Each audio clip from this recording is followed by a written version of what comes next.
Salve, salve! Hoje conversamos mais uma vez sobre a PEC 2022, um projeto de emenda à Constituição do Estado do Paraná que está sendo votado pela segunda vez na Assembleia Legislativa pelos senhores deputados. Também conversamos sobre uma grave denúncia da equipe de transição, gastos exorbitantes no governo federal, da ministra Damares. Já também conversamos sobre a repercussão da diplomação do presidente Lula ontem e do vice-presidente Geraldo Alckmin. Antes, porém, quero pedir mais uma vez, deixe seu like, deixe seu comentário, compartilhe nosso canal Jefferson Tramontim, segue a visão. É muito importante que você participe, que você compartilhe, que você comente, se você concorda, não concorda, se você tem alguma sugestão, se você discorda da nossa opinião, também pode colocar, se manifestar.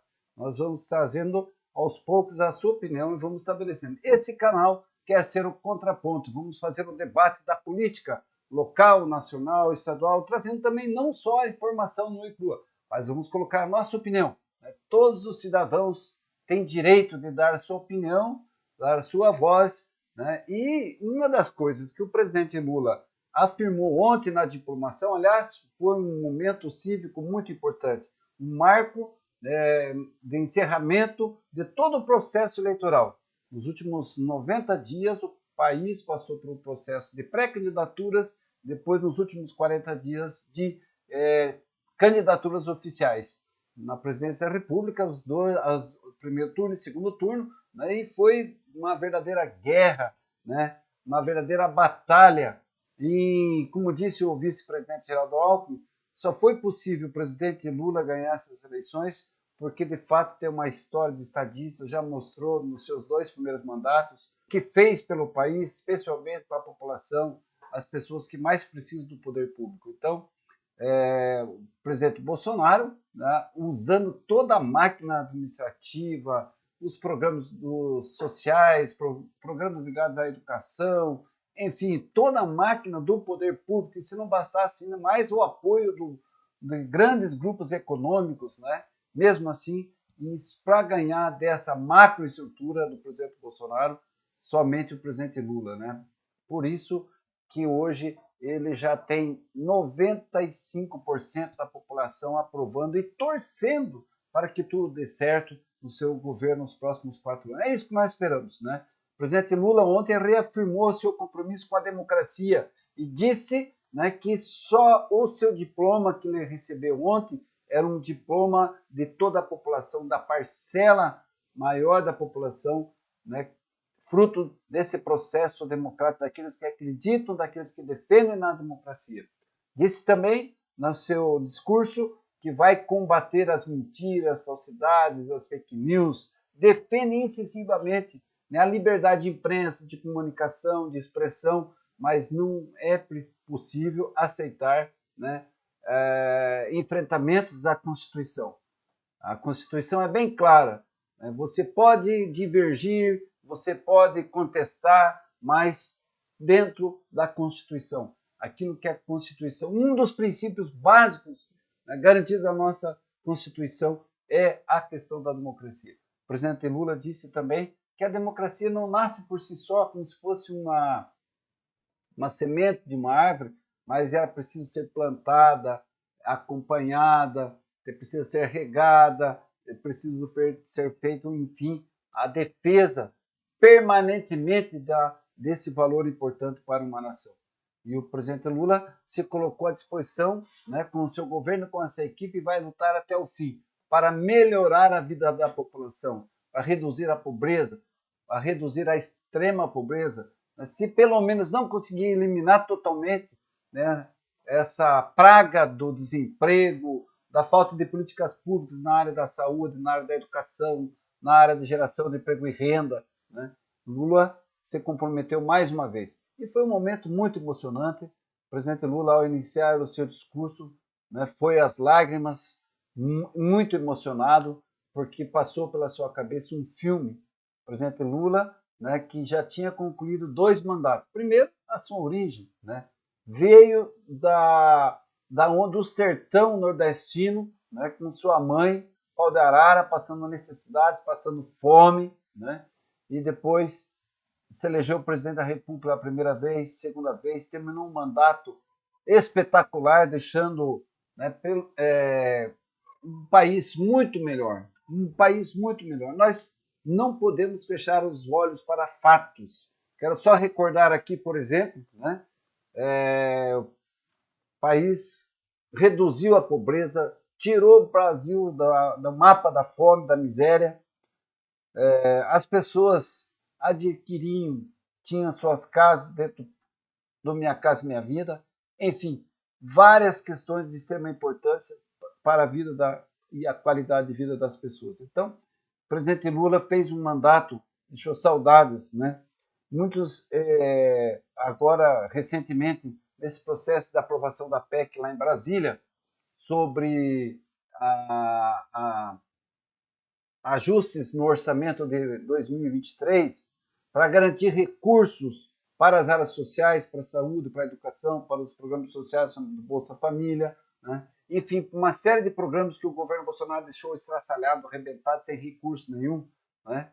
Alguns diziam, o Lula vai quebrar o Brasil com essa situação do orçamento, furando o teto do orçamento.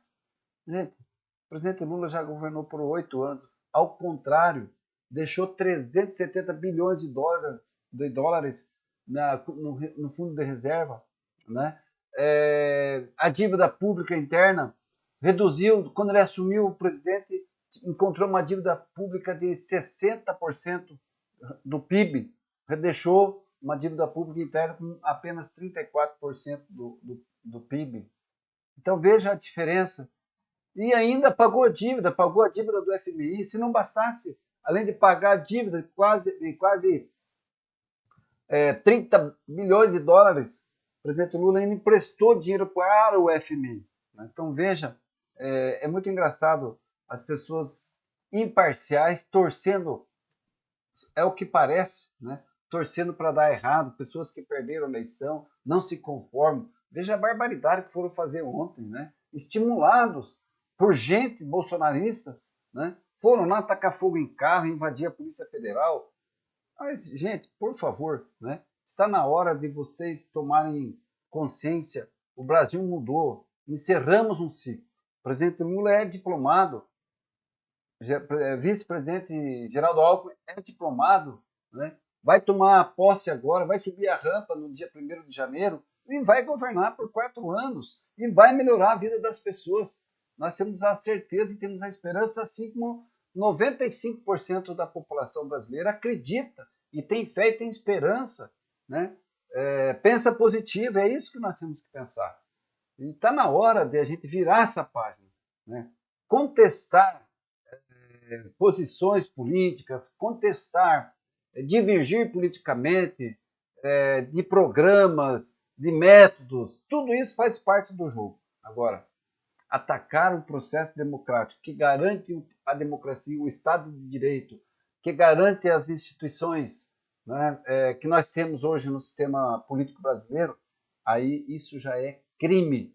E o ministro Alexandre de Moraes foi muito incisivo ontem. Disse que constatou criminosos que atacaram a Constituição, né, que atacaram os pilares da Constituição, estão sendo criminalizados, né, e vão responder por isso. Responder por isso. O ministro Alexandre foi muito incisivo e eu acho poucas vezes a Justiça, o Supremo Tribunal da Justiça, o Supremo Tribunal Superior, né, o TSE, Tribunal Superior Eleitoral, teve uma posição tão fundamental na garantia da Constituição, na garantia dos pilares da democracia, na garantia do Estado de Direito. Eu acho que foi fundamental, essa é a grande mensagem que tanto o ministro Alexandre de Moraes, como também o presidente Lula deixou que era: não podemos abrir mão da democracia e vai lutar até o fim para diminuir a desigualdade. Então, a posse do Lula ontem foi uma posse extremamente importante para esse processo, né? Confirma os resultados das urnas eletrônicas, enfim, de todo esse processo. Então, gente, É hora de virar a página. O presidente Lula já anunciou 5 dos seus ministros, né? Hoje, até o final dessa semana, deve anunciar ainda a ministra Margarete Menezes, que provavelmente vai ser a ministra da Cultura. Vai anunciar também, provavelmente, a senadora Simone Tebet, que representa sempre o PMDB, que foi candidata a presidente, que apoiou o presidente Lula no segundo turno. E vai anunciar também Marina Silva, senadora, provavelmente também assumirá um ministério. Então, nós temos essas novidades. Mas, gente, ainda não terminou. A equipe de transição continua trabalhando com muita ênfase, com muita força, fazendo esse diagnóstico, fazendo o levantamento da situação de como é que está a casa em Brasília. E, lamentavelmente, uma das áreas, né, dessa equipe de transição trouxe à tona essa semana uma denúncia. O Ministério da Damares, senadora eleita agora, né, gastou 172 milhões, gente. 172 milhões, sabe com o quê? Sabe com o quê, gente? Com compra de bebedouros. Né? Será que ela estava levando bebedouros para deserto, né, do Saara? Veja que situação, né, gente? 172 milhões. Aliás, não foi só, desculpe, não foi só a compra de bebedouros. Bebedouros simples, comuns, nada de, né, fora do normal. Mas haja bebedouro. Gastou também, nesse mesmo valor, está incluso aluguel de guindastres. Você imaginou? Ministério da Cidadania e da Ação Social, né, que coordena o desenvolvimento dos programas sociais, Bolsa Família, inclusive, alocação de guindastre. Você já pensou que isso? Guindaste para quê, Damares? Né? Como disse alguém, só se for para subir na jabuticabeira. Né? Então, veja bem, pelo amor de Deus, 172 milhões de reais compra de... E onde foram parar tantos bebedouros? Né? E haja gente com sede para utilizar tanto bebedouros. Então, gente, essa é mais uma notícia triste, né, que nós encontramos nessa semana informada aí pela equipe de transição. É muito grave tudo isso. É dinheiro público indo pelo ralo. Né? Por isso que não tem dinheiro nem para pagar aposentado, não tem dinheiro para pagar despesas de água e luz das universidades federais, dos hospitais federais, não tem dinheiro para pagar a bolsa do mês de dezembro para os pesquisadores, para os estudantes que estão fazendo curso no exterior, que estão fazendo lá pesquisas importantes para a vida do povo, e uma série de outras coisas. Não tem dinheiro para pagar, fazer a manutenção dos carros-pipas lá no Nordeste, que ainda precisam. Né? Então, é por isso que não tem dinheiro hoje para nada. Por isso que não tem nem papel higiênico na Polícia Rodoviária Federal, né? Como disse há poucos dias aqui no nosso canal. Então, gente, infelizmente essa equipe de transição está levantando dados e cada dia que passa dados mais lamentáveis, né, e que mostram o descaso com o dinheiro público. Aliás, eu queria só voltar ainda um pouquinho sobre essa questão da posse, da vitória do presidente Lula. Né? Você já imaginou o tamanho dessa vitória? Né? Algumas pessoas dizem, mas foi só de 0,5%, mas veja, é só o Lula mesmo para ganhar essa eleição do presidente Bolsonaro, porque só de empréstimo consignado para quem recebe Bolsa Família, Bolsonaro esparramou, distribuiu, né, comprando voto. Eu espero que o Ministério Público Federal faça a investigação até o final, né, e se puna, porque foi uma compra de voto descarado. Né, R$3.500, foram quase 10 bilhões em 22 dias. Mais de 1 milhão de pessoas foram incluídas no cadastro de Bolsa Família em apenas 20 dias. Ora, por favor, né, gente? Isso não é compra de voto? Dinheiro para motorista de ônibus, de caminhão, dinheiro para motoristas de aplicativos, taxistas, enfim, foi uma farra do dinheiro público, usou todas as verbas, por todos os mecanismos possíveis para ganhar essa eleição. E mesmo assim, o presidente Lula, junto com uma frente de 12 partidos, conseguiu fazer essa mudança na história da política brasileira, venceu pela terceira vez e é o presidente diplomado do Brasil, né? Junto com o seu vice, Geraldo Alckmin. Então foi de fato, uma vitória com V maiúsculo, a vitória da democracia, realmente a vitória do ódio, do amor contra o ódio, né? Porque o que houve de terrorismo dos grandes empresários em cima de seus funcionários, pessoas humildes, né? Sendo ameaçadas de perder emprego, sendo ameaçadas por questões morais, que o Brasil ia virar uma zorra total, né?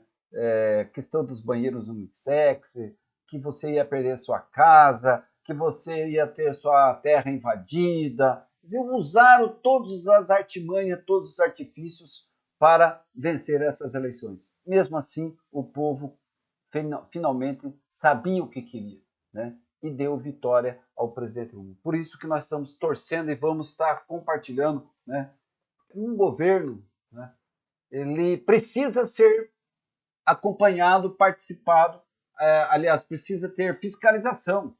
E os conselhos que o Lula vai implementar agora nos diversos ministérios, né, da educação, da cidadania, da cidade, da segurança pública, da assistência, enfim, todos os conselhos, né, que a população já tinha construído ao longo dos anos, vai reimplantar os conselhos. E os conselhos servem para isso, para fiscalizar, junto com o Ministério Público Federal, junto com a Polícia Federal, junto com os órgãos todos de fiscalização, de controle do dinheiro público, a Câmara Federal, o Senado Federal, a sociedade toda deve ter essa função também de acompanhar a gestão do Lula.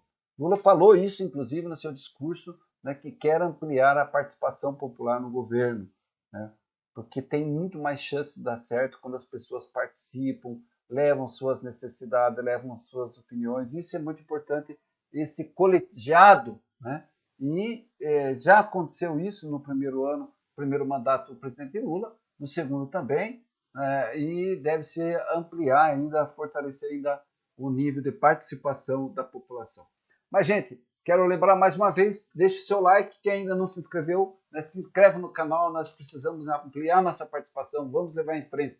E quero pedir também para que você compartilhe, comente, dê sua sugestão, né? Gente, nós temos também aqui no Paraná, infelizmente, a gana do presidente, do governador, continua ainda, não desistiu, está marcando posição e quer privatizar e quer continuar, né, esse trabalho de privatização do Estado. Hoje, né, na pauta da sessão da Assembleia Legislativa, nós temos aí, ó, primeiro item, em segunda discussão, vou mostrar para vocês aqui, em segunda discussão, a proposta de emenda à Constituição do Estado do Paraná, a PEC número 3/22. É muito interessante, eu faço questão de mostrar isso para vocês, gente, porque observe o seguinte, olha o que diz o texto, a síntese do texto, a chamada da pauta, né? Eles são muito de esconder as coisas e falar em meias linhas, né, para a população. Altera e revoga dispositivos da Constituição do Estado do Paraná e de outras providências. Veja, né, as comissões todas deram parecer favorável, né? Agora, o que é essa PEC número 3/22, gente? Analise só. Olha, aqui está a Constituição, preste bem atenção. Aqui está o projeto enviado pelo governador Ratinho Júnior, né? Está aqui o projeto, como chega na Assembleia Legislativa. Altera e revoga dispositivo da Constituição do Estado do Paraná e da outras previdências. Então, é um projeto que tem 95 páginas, pensa bem, 95 páginas, né? E ele vai aqui falando da alteração de diversos artigos, mas basicamente ele está tratando da questão dos bombeiros, da instituição dos bombeiros, certo? No Paraná. E vai falando, né, basicamente, o tema central desse projeto. Mas o interessante aqui, olha, né, ele acrescenta no artigo 46 da Constituição do Paraná o Corpo de Bombeiro Militar. Então, a Polícia Militar, Força Estadual, instituição permanente e regular, organizada com base na hierarquia disciplinar, cabe à Polícia Ostensiva a preservação da ordem pública, o policiamento de trânsito urbano e rodoviário, de florestas e mananciais, além de outras formas e funções definidas em lei. Então, ele está falando aqui, né, em todas essas mudanças desses artigos, basicamente da Polícia Militar e do Corpo de Bombeiros Militar, certo? O interessante disso, olha a pegadinha, né? Olha a pegadinha, né? E não mais, os deputados que estão votando já votaram a favor. Não é que foram pegos enganados, não, gente. Eles leram e foram, né, sorrateiramente, votando numa agilidade, numa pressa, sem debate, sem discussão, né? Mas olha o que se coloca, né, lá no final do projeto de lei dessa emenda à Constituição do Estado do Paraná. Então, o projeto aqui são 15 artigos, altera diversos artigos da Constituição, e no final, gente, depois que já estava dizendo da publicação da data de que entra em vigor esse projeto aprovado, depois de sancionado, né? Olha o que ele diz no artigo 5º. Revoga os seguintes artigos, em apenas 3 palavrinhas. Ou artigo 39. Mas, o que é o artigo 39? Qual é a grande intenção do governo por trás disso? Ele usa a situação do Corpo de Bombeiros para fazer um ajuste na legislação, para fazer uma modificação na Constituição, né? Mas, no fundo, a principal estratégia do governo, o principal interesse do governador Ratinho está no artigo número 15, né? No inciso 1º, quando ele diz que quer revogar o artigo 39. Pois bem, vamos lá então na Constituição, né? E vamos ver o que é o artigo 39, Constituição do Estado do Paraná. Vejam aqui vocês, o artigo 39, ele quer revogar o quê? Já vou falar aqui, que nós estamos vendo, tem 2 artigos, um está riscado, né? E outro que está, que o artigo que está riscado, ele já houve uma alteração no ano 2000.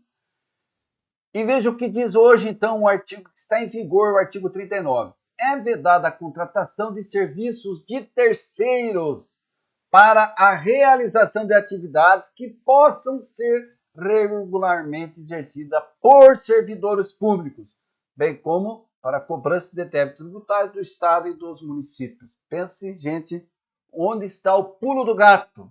Lá nessa PEC 03, que está sendo votada, e nesse momento, inclusive, né, infelizmente, nós já sabemos o resultado, assim como foi o do primeiro turno, né, na primeira votação, que foi aprovado praticamente por unanimidade, apenas 7 deputados votaram contra.